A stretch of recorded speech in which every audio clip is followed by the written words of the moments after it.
Hey yo, welcome back to In the Kitchen with Baker Girl. Thank you, Jesus. It is a freezing cold day to be in the kitchen. Nevertheless, I'm going to make a pot of chili to warm you up.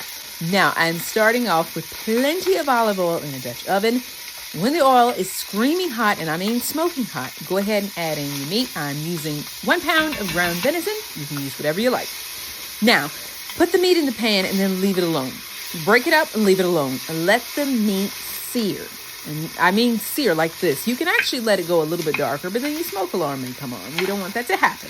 So add in some diced onion, some finely diced celery, and some diced bell pepper. You can use whatever color you like. Stir that around and let the veggies start to sweat. Just a little bit. Of course, since it's very cold outside, I am sipping hot chocolate today, and that's my usual cup of tea. Now add in a fistful of minced garlic. I'm adding in smoked paprika.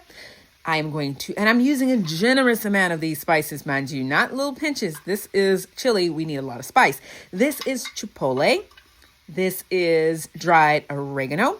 And I am also going to add in some za'atar. This is the za'atar blend and not the whole spice. Of course, add in some black pepper, ground black pepper. You can freshly grind it if you want to. And I'm adding in about 1/8 of a teaspoon of ground cinnamon.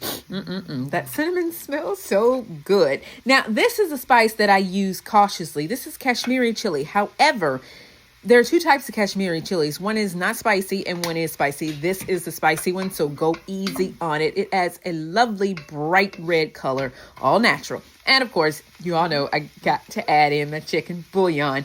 By the way, I have discovered better than bouillon is not better than bouillon. So my chicken bouillon is back firmly in the kitchen, not to be removed again. Now, I am going to add in about 1 tablespoon or 2 of soy sauce. You can use reduced sodium. I'm not adding any other salt to this, so I do need some salt. And because it's chili, you need a nice acid balance. I'm using about 1.5 tablespoons of rice wine vinegar. You can add whatever type of vinegar you like, or if you don't like it quite so acidic, you can skip it altogether. Now, give it a good stir and scrape up the fond in the bottom of the pot. Now take the tiniest spoon in the realm and scoop out some tomato paste. I'm using almost this entire can, and this is about a 4-ounce can. I actually used maybe 3 ounces. I didn't use the entire thing because I didn't want it to be too tomatoey. I'm not a tomato person, so that's good enough to me. Now, earlier I cooked, yes, Sarah, the pot is hot. Earlier I cooked about 2 cups of red kidney beans in my Instant Pot, and I'm just using that liquid. The special request for this chili was a loose, soupy chili, so it needs plenty of liquid. However, if you like yours a little on the thicker side, just use less of the bean liquid.